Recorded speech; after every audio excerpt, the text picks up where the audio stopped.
Chapter 6 of Seraph's story continues the initiation at Shade Academy. Sarah and Zelena, having already had a harrowing encounter with the Ravagers, had almost made their way back to the city of Vacuo, when they encountered someone they had met briefly before. Another student named Piers, who was being chased by a massive Grim, one that his new partner was currently joyriding. It is here where Team Seraph first comes together. Sort of. Before that, though, I do want to mention that Team Seraph and any other original characters depicted in this story are the creation of myself, Phoenix Knight, but they are brought to life through the artwork of some amazing artists. HoshiOujo, who helped create their initial designs, and BloodyRosalia, who updated them further.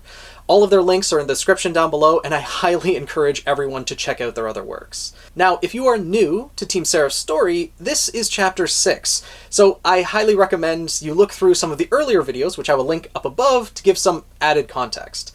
But with that being said, the story continues with a change in perspective. Piers had traveled to Shade Academy along with his brother. Apparently, the second years were being sent out on missions the same day that the first years had their initiations.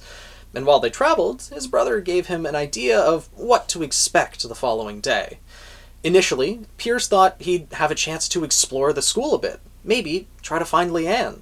But the moment they got to the front entrance, his brother ditched him, as Piers was ushered into the auditorium that the first years were all supposed to wait in. A large, circular room with a high stone ceiling. At least the information was something useful from the morning excursion, but he'd get his brother back for abandoning him. Piers could see some other students as he entered the room. Looks like he wasn't the first to arrive. A couple faces nodded in recognition as he walked in, but none he knew all too well. In typical Vacuan fashion, everyone stuck to themselves, but Piers couldn't really blame them either. He hadn't really gotten to know any of his classmates during the time he spent at Cavernous Academy, other than Leanne. He had Briggs and her torturous training to thank for that. Piers shuddered as he tried to put those memories out of his mind.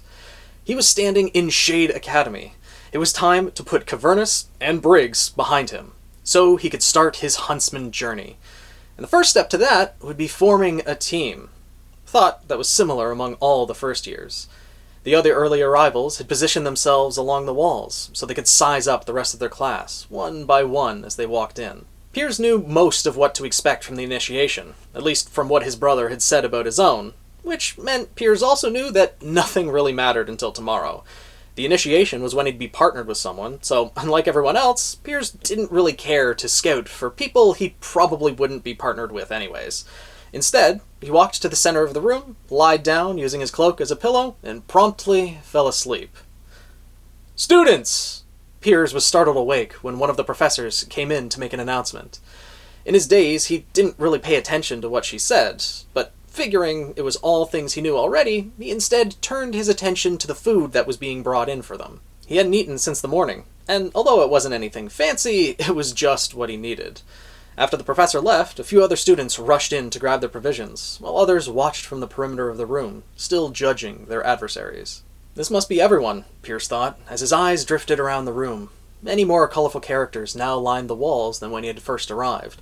Cold stares could be felt in every direction. With the students trying to look tough in front of everyone else, tensions were high all around. Not for everyone, though. There were some, like Piers, who preferred the open space more than the cold stone walls. After the meal, Piers laid back down, deciding his best course of action was to simply sleep away the hours until the morning. The next time he opened his eyes, the room was still dark, lit only by the faint glow of the moon glistening through the windows. He could see the slightest shred of orange peeking over the horizon. It was still a half hour before dawn.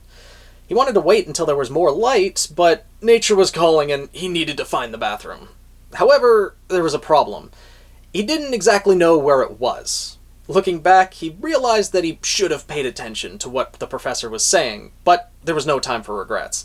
From what he could recall, there was a hallway that branched off to the right of the entrance to the room they were in, but the hallway, and that entire side of the room for that matter, was completely obscured in darkness.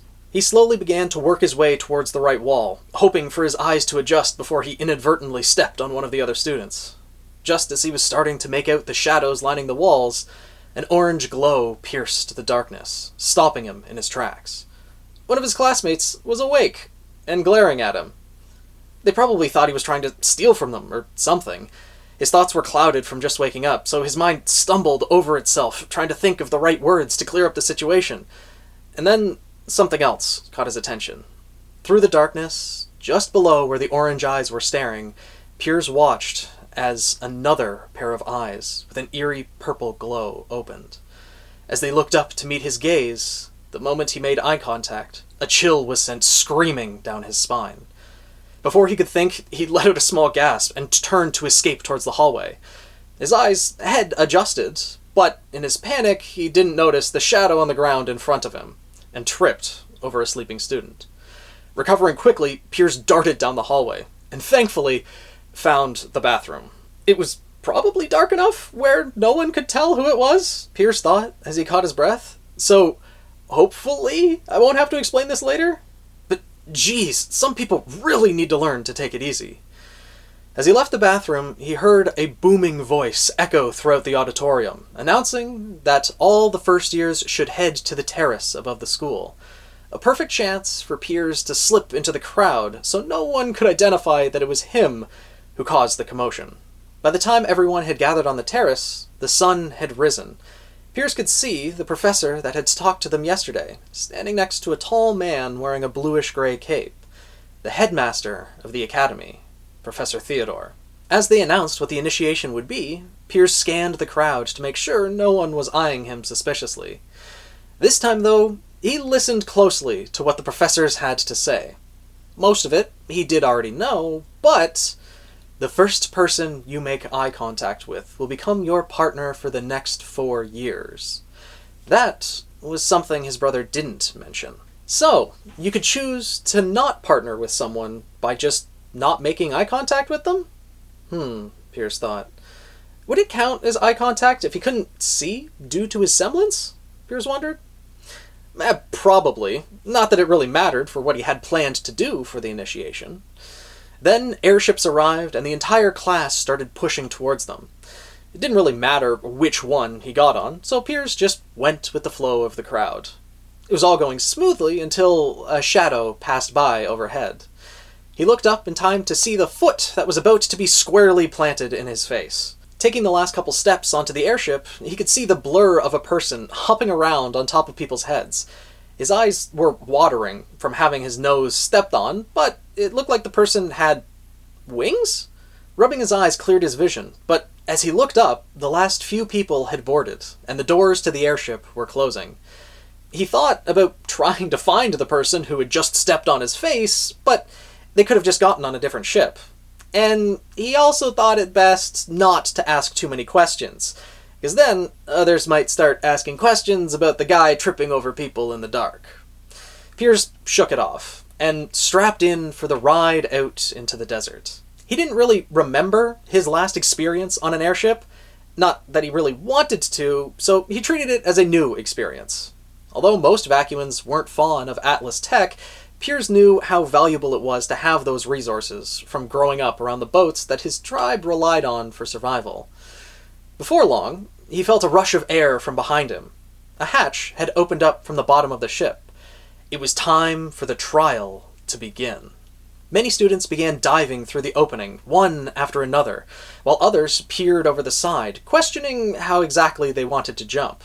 Piers was one of the former. He got up from his seat, made his way to the opening, and promptly jumped through without a second thought. Though, in his case, maybe some forethought would have been smart, as he didn't really have a solid idea of how he planned to land. Oh well, all he'd need to do was blast the water dust from his shield when he got close to the ground, and the force should cushion the blow. Right? He asked himself as he plummeted through the air. His thought was interrupted, however, as a girl darted past him, hurtling away from the other students. Piers watched as she got close to the ground and launched herself sideways using wind dust, slowing her descent and allowing her to land gently on the sand. That's a much better idea, Piers thought. So, instead of blasting directly opposite to the ground, Piers angled himself towards a large sand dune and used the force of his water dust to change his angle of descent.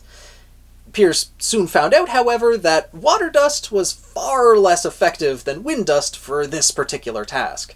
His angle of descent did change, but the speed of his fall didn't slow as much as he'd hoped. He hit the sand hard on an angle and rolled to disperse the remainder of the impact, carrying his momentum forward as he sprinted in the direction now indicated on his scroll. His aura had taken a hit from the landing, but he quickly shook it off. Now was the time to put his plan into motion.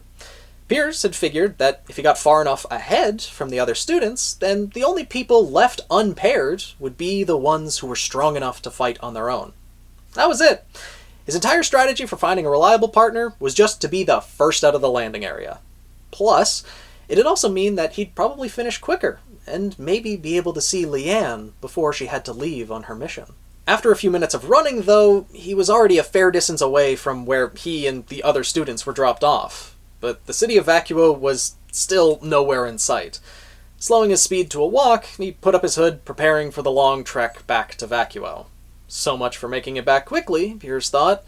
It figures that they wouldn't have the initiation be over that easily, but at least now he could take the time to see what potential partners came around. He was no stranger to traversing the desert, and even though it was already midday, the heat didn't bother him as much, thanks to his aura and the cloak he wore. What really got to him, though, was the boredom. There wasn't much to look at in the heart of Vacuo. Rocky outcroppings were scattered throughout the sandy terrain, but there wasn't much else. He had passed a canyon on his way, left behind by the dust mining operations from years past. Although Piers respected the need for some technology from the other kingdoms, he didn't need the reminder of their depravity. And given that it would be a detour from his overall goal, he decided not to venture into it. The only other thing that dotted the landscape from time to time was the Grim. From behind a rocky peak, 100 feet ahead of him, a black form emerged. A dromedon. The single Grim was something he'd handled many times before. He extended his gauntlets and charged at the beast. The Grim camel, noticing him just a little too late. Piers blocked out his sense of smell and quickly closed the distance. The Grim reared its head to spit acid, but before it could, Piers landed a swift uppercut to the Grim's jaw. Then, extending the blade in his right gauntlet, he cut clean through the dromedon's neck in a single motion. Well, that wasn't much of a cure for his boredom. As the Grim fell to the ground, beginning to turn to dust, Piers scanned the area. He knew that this type of Grim traveled in packs, so there was likely more. He was forced to dodge out of the way to avoid a stream of acid before he could finish his thought. 4 more dromedons were lurking behind the rock spire. Piers had only taken out the lead of the herd. One-on-one, dromedons weren't much of a problem to deal with, but against multiple acid-spitting camels, things became a bit more tricky. All Grim that he knew of had their heads as a weak point. Take that out, and victory was assured. The acid from the dromedons made that a bit more difficult, if you didn't have the element of surprise. Luckily, they had another weak point. The humps on their backs. Piers was forced on the defensive, jumping from left to right to avoid the acid being hurtled in his direction. All he could do was create some distance while he figured out a way to deal with them. As far as he could think of, there were only 2 options available to him. Try to take them out, one by one, in a drawn-out battle, increasing the risk of being hit by their acid and draining his aura in the process, or try to take them all out at the same time. It was a bit of a gamble, but it was his best bet. The rocky formation would have been the ideal place to do so, but they had already pushed him far enough back into the open sand that it was no longer a viable option. The next best thing was a nearby sand dune. "That'll have to do, I suppose," Piers muttered to himself, as he began drawing the Grim along the dune. Once he had lured them all next to it, that's when he put his strategy into motion. Piers blocked out his smell and taste to rush towards the herd. Seeing a chance to sink their teeth into their prey, the Grim charged him in return, preparing to douse him with acid before he could reach them. Just as they let their volley fly, Piers veered to the right, narrowly avoiding the attack, and positioning himself opposite the sand dune with the camels aligned in the middle. This was exactly what Piers needed, and he didn't hesitate. Blocking out 2 more of his senses, touch and hearing, Piers pushed off the ground, and with a burst of speed, and before the Grim could reorient themselves, he brought his right hand back and landed a blow to the side of the closest Grim, with the full force of his semblance, blocking out his final sense of sight at the moment of impact. If everything went as planned, the Grim he hit should have collided with the others, and assuming he had put enough force behind it, should have popped each of the camel's humps, taking them all out in the process. Piers reactivated his sense of hearing, leaving the other 4 senses blocked to keep his semblance active, and raised his shield.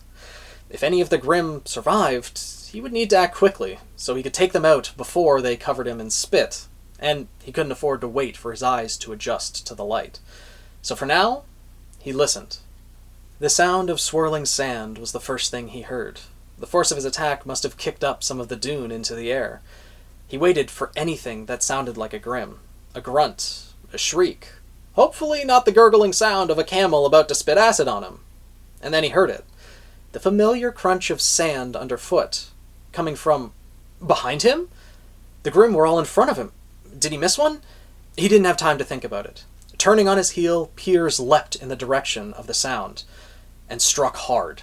His blow struck his target, but the sound of it wasn't what he expected. It sounded like he'd hit metal? Oh no, Piers thought. Don't tell me. He quickly deactivated his semblance, keeping his shield raised as a precaution, and blinked rapidly, hoping for his eyes to adjust to the light as quickly as possible. His heart sank. Did he just do the one thing he'd hoped he'd never do? Did he just attack one of his classmates? Everything was blurry. No matter where he looked, all he could see was the brown hue of what he assumed was the sand that had been dispersed into the air. He couldn't see anything that looked like a person. Or a Grimm, for that matter. With how hard he hit them, did they get launched away? Should he start searching for them? What if they're injured? If it actually was a Grimm, did it turn to dust already? But if it was, and it's still out there, it could attack him in the sand cloud. All of these questions swirling around Piers's mind came to a screeching halt, when, from in front of where he was standing, he saw a purple flash from within the airborne sand. With almost no time to react, Piers raised his shield as a purple blur bolted out from the sand cloud. The last thing he saw was another bright flash of purple, before everything went dark. The next thing he knew, Piers felt a jolt in his neck and found himself standing on his feet, in front of what he presumed were 2 of his classmates. "You enjoyed that, didn't you?" one of them said. "It's his fault for taking a nap in the middle of the desert," the other replied. Piers's eyes were still readjusting after using his semblance, and apparently from being unconscious? How did that happen? Piers wondered. "You doing all right?" one of the blurs in front of him asked. Piers blinked his eyes, trying to adjust to the light. He squinted at the person talking to him, and they finally came into view. This was someone he recognized. The one who stepped on his face earlier. "Hey, you're that girl with wings," Piers responded. She was slightly shorter than him, with brownish-red hair, and was that metal attached to her wings? "Wow, how observant. He's fine. Can we go now?" the other girl snipped. He glanced over to the winged girl's friend. She was more than half a foot shorter than him. Green hair and odd clothing. What stood out most, though, was her snake tongue that was flicking back and forth. "Oh, you're both Faunus," Piers blurted out without thinking. The girl's face hardened as she asked, "Yeah? And?" But Piers didn't know how to respond. Things had gotten awkward. Then the winged girl spoke up. "So, you need any help? What, with the explosion and getting knocked out and all that?" Her question reminded Piers of what happened, and what he should be doing. He had been fighting the Dromedons when he accidentally attacked another classmate. "Oh, I'm good. I can take care of it, don't worry. Thanks for your help, though," Piers said as he hastily turned and started back over the sand dune. He didn't want to get anyone else involved in his mistake if he could help it, but he also didn't want to be rude in case he might need their help if he had injured someone. "Oh, I'm Piers, by the way. See you around." And with that, he quickly fumbled his way over the sand and out of sight of the 2 Faunus girls. Upon reaching the other side of the dune, the dust cloud he had created began to clear. At the center of the cloud was a girl clad in purple and yellow, her long braided hair flowing with the breeze. She stood elegantly in the midst of the swirling sand as the wind danced around her, like a lone flower upon the desert, a rare beauty in the desolate landscape. Piers was in awe of the girl that stood before him. He couldn't tell what it was about her, but something kept him from speaking to her right away. She felt foreign, yet also like she belonged. Calm, yet wild, delicate, but unmoving. Something that refused to be overtaken by the sand around her. and yet, at the same time, a graceful presence that felt like it could not last. Piers would never be able to put into words himself what he felt at that moment, nor would he really have time to reflect on it later. As she turned towards him and their eyes met, that tranquil moment was shattered at the first words to come out of her mouth. "Oh, good. You didn't run off. You know, it's awfully rude to start something with a girl only to keep her waiting." She turned her head towards him as she spoke, and as she did so, Piers saw a thin smile stretch across her face. An unease began to creep up in his chest. Something wasn't right. Flustered by her words, he struggled to respond. Noticing the lance at her side, though, his mind snapped back to reality. Her words finally registered with him, and he realized that she must have been the one he attacked after the Dromedons. Piers's worst fear had already come to pass. He had trained so much to be able to manage his semblance, and yet, on his first day at Shade, he had already attacked one of his classmates. He could be hard on himself later. First, he needed to make sure that she was all right. Just as he was about to apologize, though, he was cut off. "So, shall we continue?" the girl said as she readied her weapon.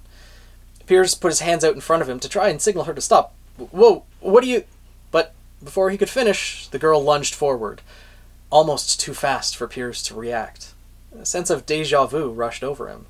This was exactly like before. He barely had enough time to extend his gauntlets and block her strike. Sparks flew as metal dragged across metal. His crossed arms in front of him and back arched to avoid being impaled by her lance. The girl pulled her weapon back, and Piers stood up to correct his positioning, only to find himself now standing face to face with the girl. "Wait, I'm sorry. I didn't mean to—" But again, he was cut short. "Do try not to disappoint me." The thin smile she wore now extended into a grin, and the unease that he had felt in his chest when she first spoke was spreading across his entire body. It was only now that Piers remembered. He may have been the one who attacked first, but she was the one who had sent him flying in return. Without hesitation, she had attacked him, and that was no accident. He realized too little too late that this girl was dangerous. The next thing he knew, the girl had stepped back and spun on the ball of her foot, in one swift motion creating the perfect position for the heel of her other foot to connect squarely in the middle of his chest. He was sent sprawling backwards momentarily, but was able to keep his balance. Piers had just enough time to take a defensive stance and ready the shield on his left gauntlet, leaving the blade on his right arm sheathed.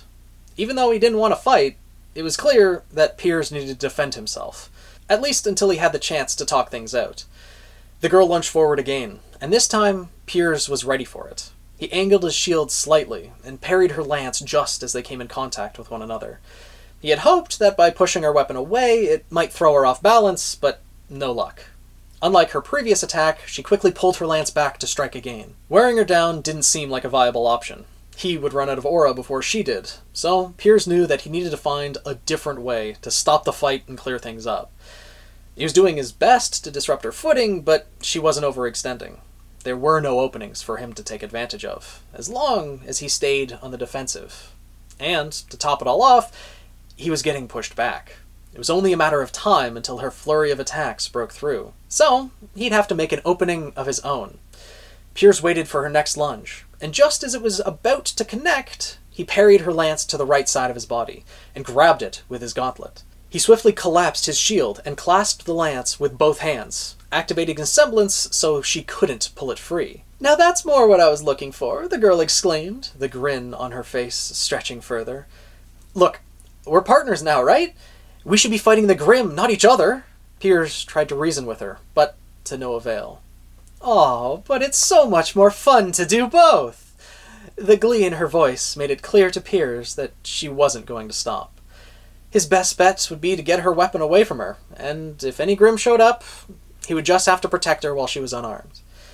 But just as he was about to forcefully pull the lance from her grasp, Piers felt his hands slip. There's no way! His semblance was active. She couldn't have overpowered him. He glanced down to see what was happening, and to his surprise, the head of the lance had begun to spin. It It was only for a split second that his eyes had shifted, but it was all the girl needed. Unexpectedly, she let go of her lance, and this time, flipping backwards into a handspring, her heel caught Piers in the jaw. With his grip already loosened on her weapon, it flew out of his hands as he once again stumbled backwards. The girl gracefully caught the weapon as she landed, twirling it as if to goad him. His chin stinging from her kick, Piers glared at the girl, now smugly standing before him.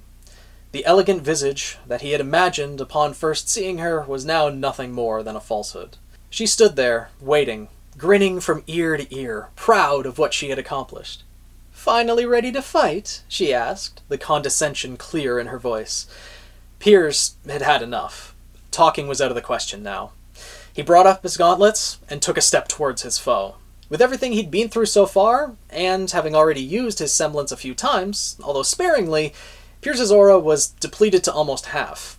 He couldn't afford to drain his aura much more, just in case they ran into any more Grimm. So he refrained from using his semblance for more than the moment of impact. Plus, even though she got under his skin, he didn't want to actually injure a classmate, so he would only block out one of his senses at a time. This did prolong his aura, but it prevented Piers from doing any meaningful damage.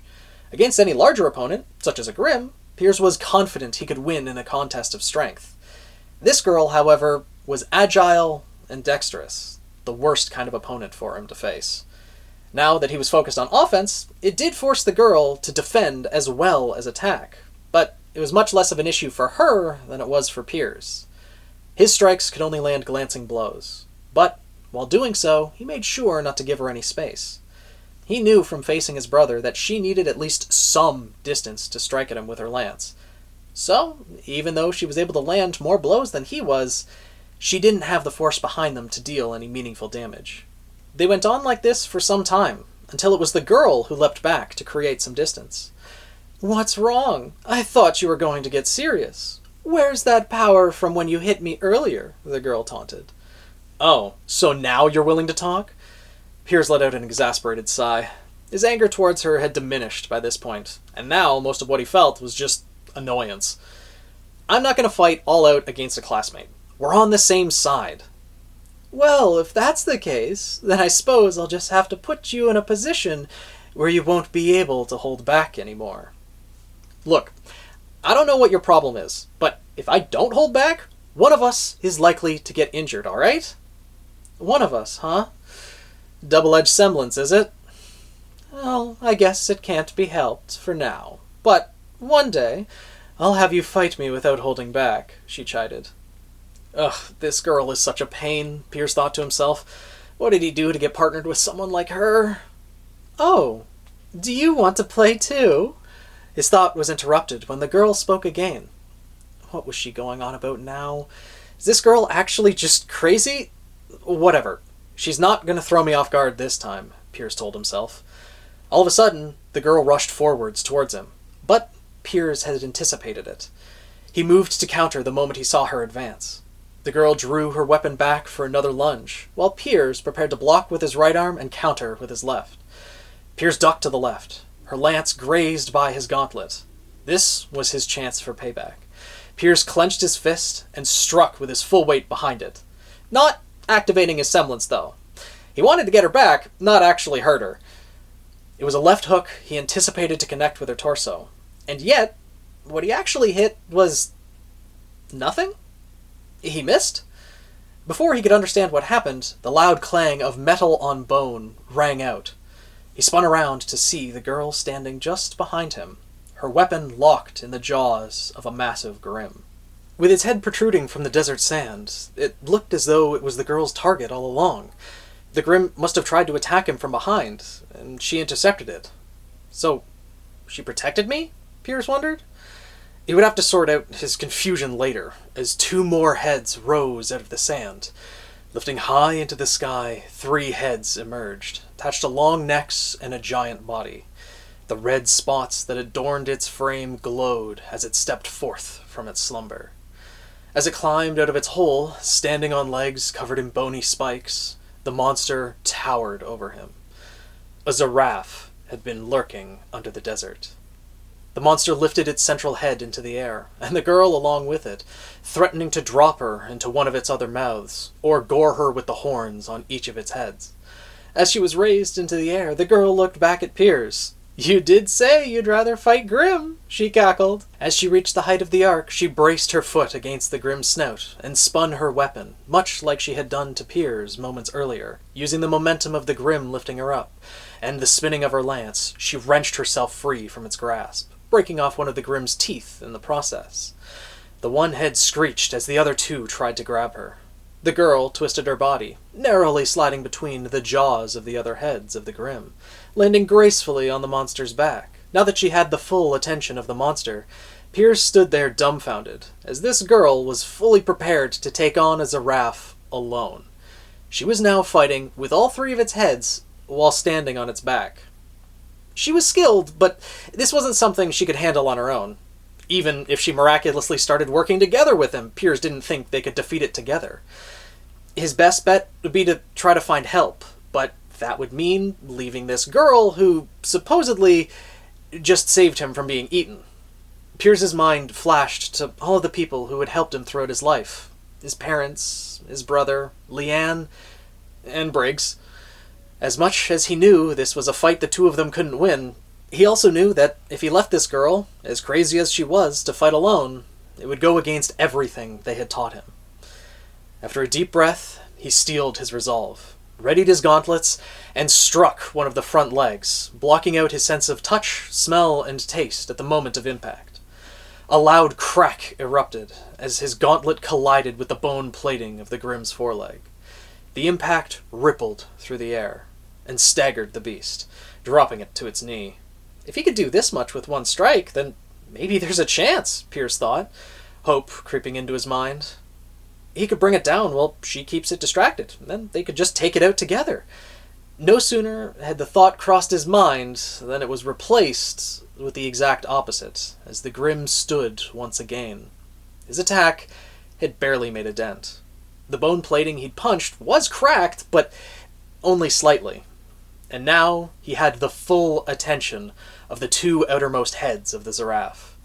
Both let out a blood-curdling howl. Now staring down not one, but two maws that threatened to tear him limb from limb, Piers quickly came to terms with the idea of his friends, family, and Briggs scolding him for running, but he needed to find help.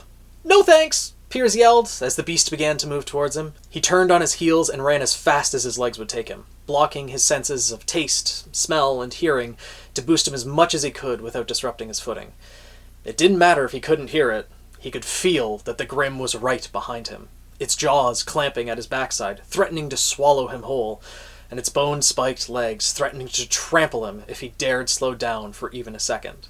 In reality, the Grim was smaller than other counterparts he had been told about in school, but considering this was the first Zeraf that he'd ever had the pleasure of encountering, it appears his mind was more focused on escape rather than testing the likelihood of being eaten alive or killed in any number of other ways.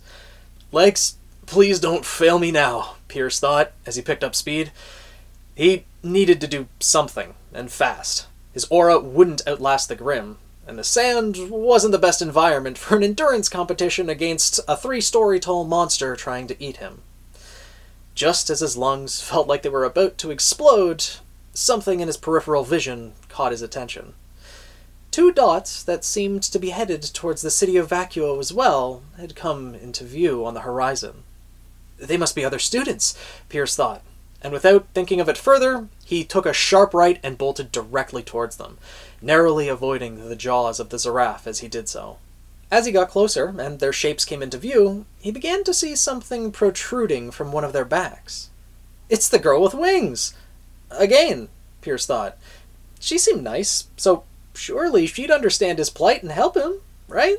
He started waving to them to get their attention, as he risked blocking his sense of touch to help him accelerate further. Piers reached the girls in no time, deactivating his semblance as he slid to a halt between them. He wanted to explain his situation, but between gasping breaths he only managed to choke out a few words. "Girl, chasing, Grim, crazy!" And then the Grim was on them. The 2 girls dodged out of the way on either side of the Grim, a head going after each of them, Piers, too exhausted to leap for safety, opted to dive between its massive legs, as the Grimm's momentum carried it over top of him, before it could halt its large body from its sprint. The two girls came to stand next to him as he got to his feet. "I knew we should have run the other way," the girl with green hair said. "Well, it's not like we have much of a choice now," responded the girl with the wings. "Can you still fight?" she asked Piers. "Yeah," Piers coughed, still trying to catch his breath. "I just need a minute." "Okay, we'll buy some time then. That's your partner up there, right? What's she doing?" the girl asked him. "Dunno," Piers responded. "She didn't exactly seem to want to fight as a team." "Great. Another pain to deal with," remarked the girl with green hair. "Then we'll need your help to finish this. I'm Seraphina, and this is Zelena. Don't take too long, Piers. Zelena, let's go." Both of them started moving towards the Grimm. "You owe us for this," Zelena hollered over her shoulder as she headed out. Finally, Piers thought, he had found some people that were at least agreeable to work with, as he took a moment to breathe for the first time in what felt like an hour. "Any ideas?" Sarah asked, as she and Zelena reached the giraffe, its two heads looming over them, ready for their next meal. "We need to find a way to reach its necks," Zelena called to Sarah as she dodged a hoof of the monster trying to crush her. Zelena swung her blue whip Euryly and froze a portion of the giraffe's leg, only for it to break free with its next step. "Its legs are too sturdy. We won't be able to take it down." "Then you're saying that we need to go up." Sarah swerved to the right, avoiding the bite of the Grimm, its teeth clamping down on the spot where she had just been standing. She stabbed her blade into the neck of the monster. It was thick. She'd need a clean shot if she was going to cut through it. As the Grimm raised its head, carrying Sarah with it, she called back to her friend. "Zelena, if you distract the heads, I'll try to take one of them down." Easier said than done, Zelena thought, but it was their best course of action. The other head of the Grimm rushed at Zelena. She waited until the last moment, and spun her Euryly as she dove out of the way, this time freezing the mouth of the Grimm. Meanwhile, Sarah had jumped from the Grimm's head and landed on its neck, piercing her blades into its flesh, preparing to cleave it in two. Before she could do so, Zelena called out to her in warning. Sarah pulled her blades out quickly and jumped, narrowly avoiding the horns of the central head of the Grimm. Sarah vaulted backwards and landed next to the wild-eyed girl standing on the giraffe's back. "Care to lend a hand?" Sarah asked sarcastically. "Oh, I'm sure you can handle it," the girl chided as she moved to intercept the central head that had now turned its attention back to its unwelcomed passengers. "Then can you at least try to keep this head occupied while we take out the others?" "Fine. Let me have my fun and I'll take care of this one. You should be more worried about your friend anyways." The girl motioned back to the ground where Zelena was now doing her best to avoid two heads of the Grimm. Her ice hadn't lasted long, and now both heads were working together to catch their prey. "Zelena!" Sarah cried out, as she watched her friend dodge one set of teeth, only to have jumped in the path of the other. Zelena pulled her red whip back in an attempt to use her wind dust to launch herself out of the way, but her footing was off. There wasn't enough time to readjust. She couldn't get out of the way. Sarah took off running down the neck of the Grimm, but she wouldn't make it in time. Luckily, though, she didn't have to. Just as its jaws were about to reach Zelena, the giraffe's head was knocked aside, causing it to crash into the sand and stagger the beast. Piers had punched the Grimm's head that was barreling towards Zelena, diverting its attack at the last moment. "Sorry to keep you waiting," Piers grinned as he offered a hand up to Zelena. Better late than never, I suppose. Reluctantly, she grabbed his hand as he helped her up. Sarah, having leapt from the Grimm as it was thrown off course due to Piers's attack, landed next to the two of them. "Looks like your partner isn't going to be of much help," she told Piers. "Figures," he sighed. "She'll at least take care of the one she's fighting, but we need to deal with the other two on our own," Sarah informed them. "Let's get this over with then," Zelena declared. Now that there were three of them, she could see the path to victory. "That strength of yours, I assume that's your semblance. Are you still good for a few more like that?" Piers nodded in response to Zelena's question. "Good. Then I'll draw their attention again, while you go for one of the heads, and once you immobilize it, Sarah will finish it off. Then, whoever sees an opening takes out the other one." They didn't have time to discuss the plan any further. The Grimm, now recovered, began its assault once more, trying to bite and stomp the pests around it. The three of them broke apart, and Zelena lashed out with her whips to draw the Grimm's ire. As one of the heads rushed low to attack Zelena, Piers jumped in and caught its horns in his gauntlets. Slamming his heels into the ground, the rushing head of the Grim was slowed to a halt, and Piers held it there. The Grim opened its mouth and wrapped its long black tongue around Piers's waist, trying to pull him into its jaws, but it wouldn't get the chance. As soon as the monstrous head was still, Sera had sprung into action. Kicking off the side of its head, she leapt onto its neck, bringing both of her blades down into its center. In one fluid motion, she twisted the blades and pulled them outwards, completely severing the Zeraph's head from its body. In that time, Zelena had blinded the other head of the Grim, using the blades from her whips. But she didn't have the means to finish off something so large. "My turn now," Piers announced. He had let go of the Zeraph once Sera had finished it off, and instead charged at the head Zelena was fighting, this time aiming for the neck. With the fight almost over, and allies to back him up, Piers didn't really have to worry if he couldn't see or hear. So, at the moment of impact, he once again blocked out all 5 of his senses to strike the Grim. A loud boom rang out as its neck was shattered, a large crater left in its flesh where Piers had landed his blow, and its head now lying lifeless on the ground. Sera let out a whistle. The force of that attack was impressive, and now, with 2 heads down, all that remained was the central one that the girl was fighting on the back of the beast. "Guess the fun's over," the girl sighed. Before anyone else could interfere, she twirled her body to avoid the monster's jaws one last time, before piercing her lance into its nape. The Grim careened its neck back as it reeled in pain. The girl held on to her weapon, and used the momentum to launch herself high into the air. Sera, Zelena, and Piers watched as the girl reached her highest point and began falling towards the Grim.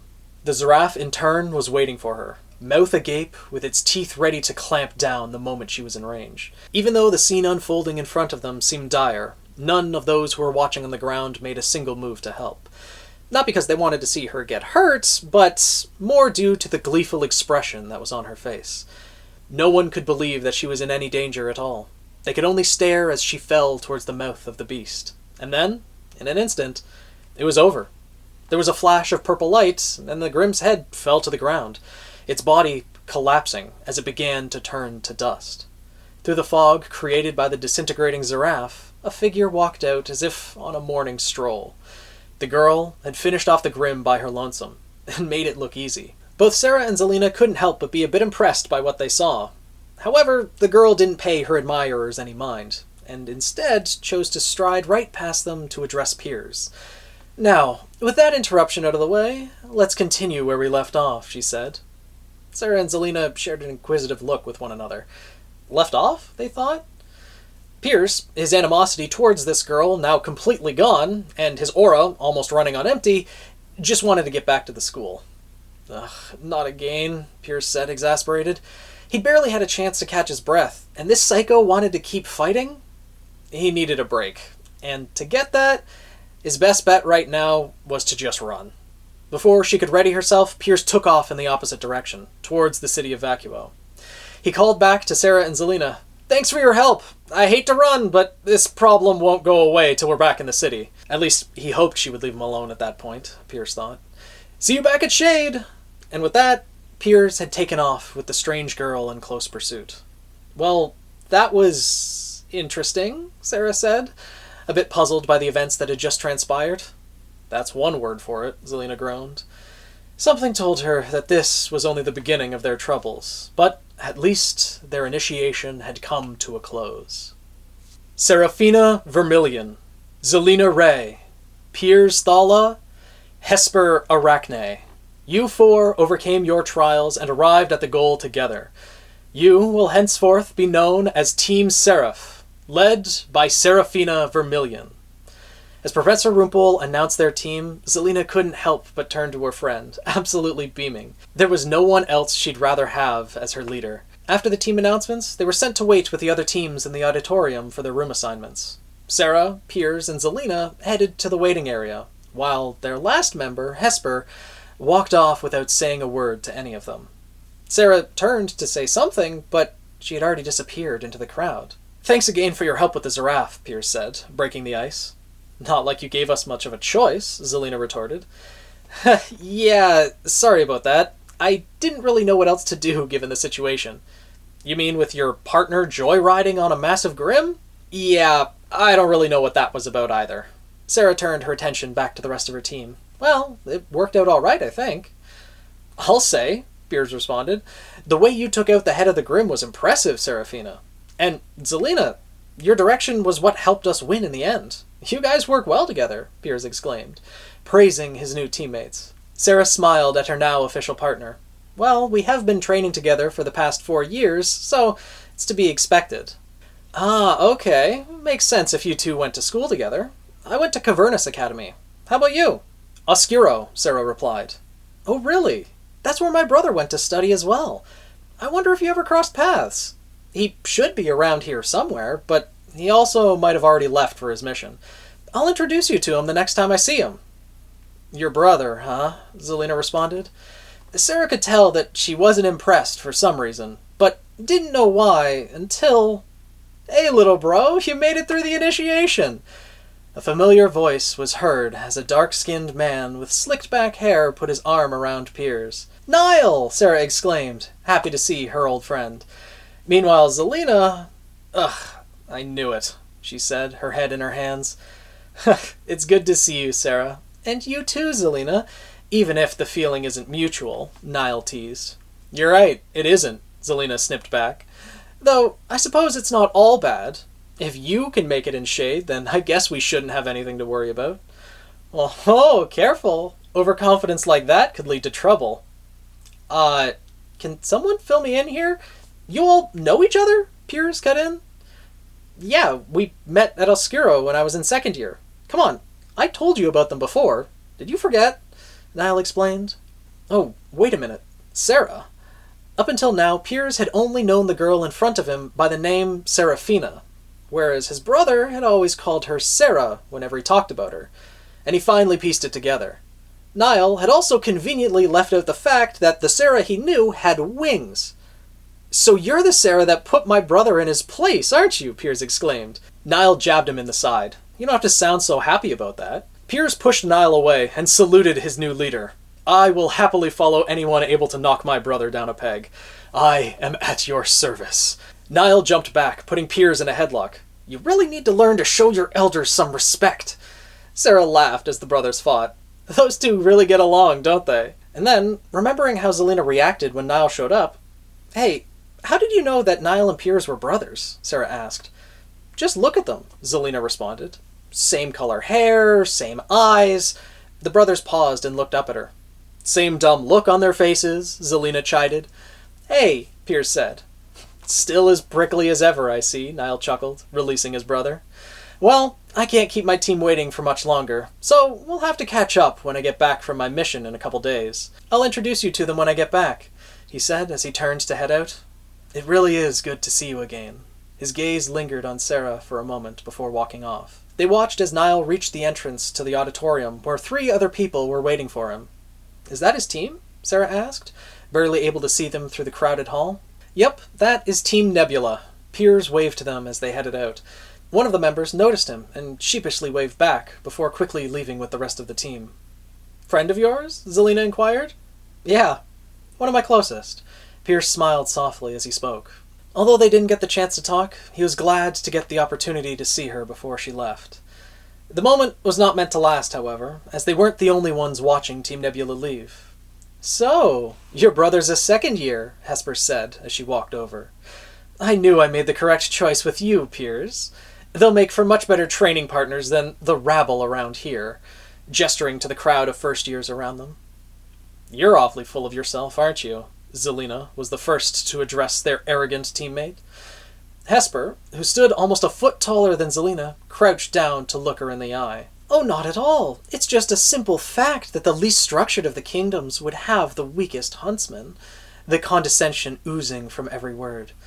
So, it's necessary for me to find those who are, shall we say, on my level, standing as she spoke, emphasizing the difference in height between them. Zelena clenched her fists. She didn't take kindly to the implication that she was beneath Hesper. Your name's Hesper, right? Sarah chimed in, trying to cut the tension, and gesturing to Zelena that now was not the time for this. Nice to meet you. I'm Sarah, she said cheerily. Nice, you say. Well, I'm sure you won't be thinking that for much longer. Are you calling Vacuo weak? Piers interjected, not wanting to let her previous remarks slide. What else am I to conclude after what I've seen so far from our classmates? She scoffed. Does that mean you're not from Vacuo? Sarah asked, once again trying to change the topic. A devious smile spread across Hesper's face, as if this was just what she was waiting for. Of course not. I happen to be from a place much more dignified. I am from the kingdom of Atlas. Everyone around them grew silent at the mention of Atlas. If there was one surefire way to turn the average Vacuan against you, it was to say that you were from the kingdom to the north. Oh my! Did I say something wrong? Hesper said, faking a surprised tone. Was it the mention of Atlas? You Vacuans really need to get your heads out of the sand. The war ended nearly 80 years ago. Get over it already. The crowd's glares were now fixated on Hesper. Or perhaps, is it me you have a problem with? Hesper exclaimed with an exaggerated gasp. In that case, you're welcome to challenge me at any time. And then, as if she hadn't pushed them far enough, Hesper put the final nail in the coffin.